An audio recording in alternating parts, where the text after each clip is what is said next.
Assalamualaikum warahmatullahi wabarakatuh. Perkenalkan, saya Risma Faida dengan nomor CE221240 akan mempresentasikan mengenai supply chain management chapter 9 activity based costing, pricing, and earned value. Biaya diperoleh melalui penetapan biaya berdasarkan aktivitas yang dilakukan dalam rantai pasokan. Kesediaan pelanggan untuk membayar adalah jasa yang efektif pada harga total suatu produk. Titik impas melalui activity based costing, keuntungan yang diharapkan bagi perusahaan dan kesediaan pelanggan untuk membayar merupakan tiga elemen penting dalam membentuk harga optimal. Perubahan persaingan, contohnya globalisasi, standarisasi dalam produksi, akhir-akhir ini menyebabkan banyak bisnis memangkas produksi untuk fokus pada kompetensi. Sejumlah faktor penyebab telah berkontribusi pada lingkungan pasar baru ini. Yang pertama, adanya pesaing global baru yang telah memasuki pasar yang didukung oleh basis manufaktur berbiaya rendah. Yang kedua, penghapusan hambatan perdagangan dan deregulasi banyak pasar telah mempercepat tren ini yang memungkinkan pemain baru untuk mendapatkan kekuatan dengan cepat. Salah satu akibatnya adalah kelebihan kapasitas di banyak industri. Kelebihan kapasitas menyeratkan kelebihan penawaran terhadap permintaan dan karenanya menyebabkan tekanan lebih lanjut pada harga.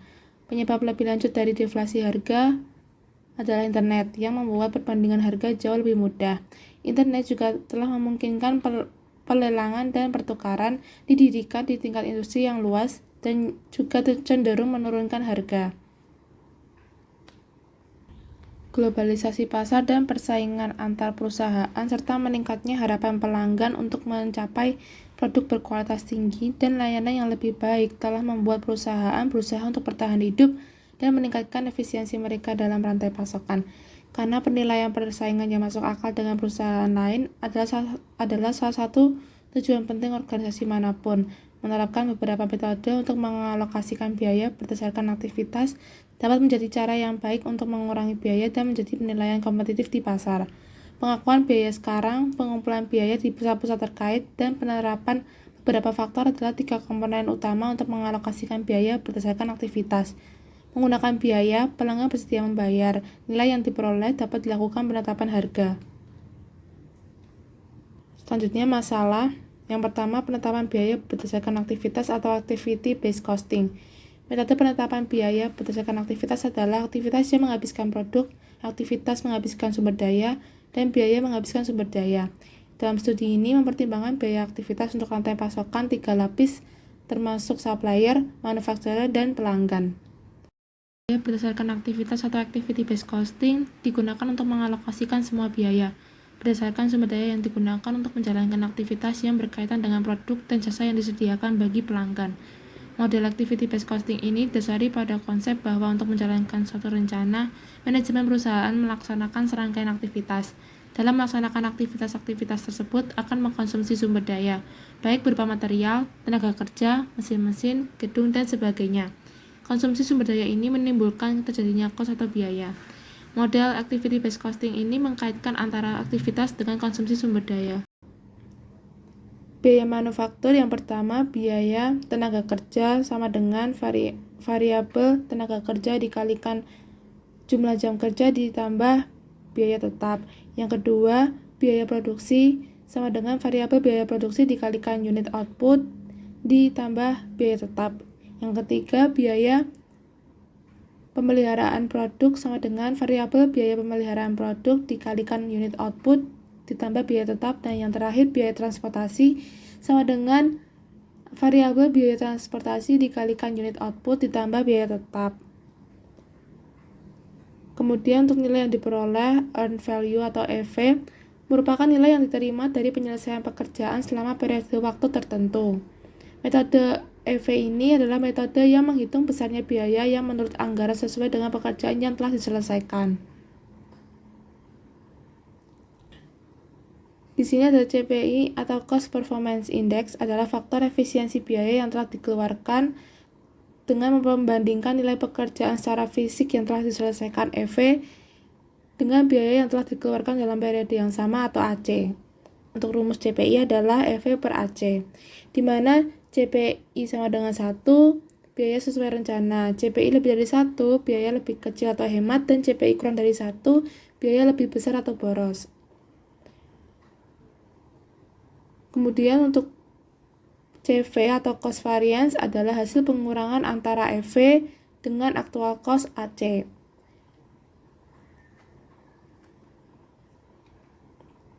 Berikut adalah keterangan dari masing-masing variabel yang terdapat pada rumus di slide sebelumnya. Selanjutnya, model harga. Ruang lingkup optimasi harga dan pendapatan atau PRO, Pricing and Revenue Optimization, adalah untuk menetapkan dan memperbarui harga untuk setiap kombinasi produk, segmen pelanggan, dan saluran. Karena perubahan kondisi pasar dari waktu ke waktu, PRO bertanggung jawab untuk memperbarui harga. Elemen dasar PRO adalah fungsi respon harga atau kurva respon harga yang ditunjukkan oleh DP. Spesifikasi yang dipertimbangkan untuk kurva respon harga yaitu non-negatif, berkelanjutan, dan dapat dibedakan. Dengan demikian, perilaku pelanggan mengkonfigurasi fungsi respon harga.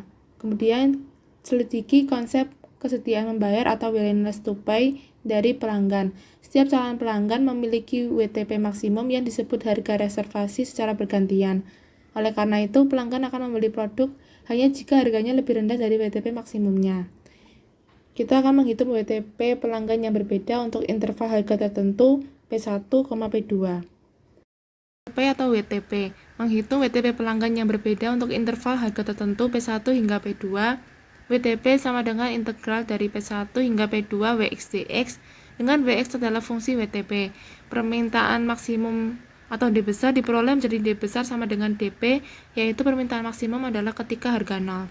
Diperoleh fungsi respon harga menggunakan WTP, DX sama dengan D besar dikalikan integral dari WX/dx. Dengan asumsi WTP adalah fungsi distribusi probabilitas seragam, fungsi permintaan dianggap linier menggunakan integral yang diusulkan. Akibatnya, fungsi permintaan linier diperoleh DP sama dengan D besar dikurangi M kali P.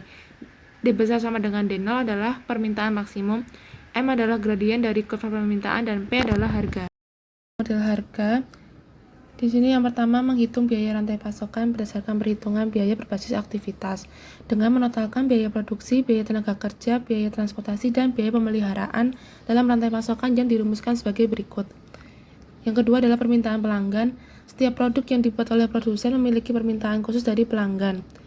Yang pertama akan didapatkan biaya produk yang didotasikan dengan Q sama dengan total biaya produksi dibagi unit output dikalikan rate. Dan di sini adalah tingkat produksi memberikan biaya per produk. Sekarang didapatkan harga titik impas untuk produk menggunakan rumus CS sama dengan Q dikalikan unit output, biaya produk dikalikan unit output dikurangi biaya produksi sama dengan 0.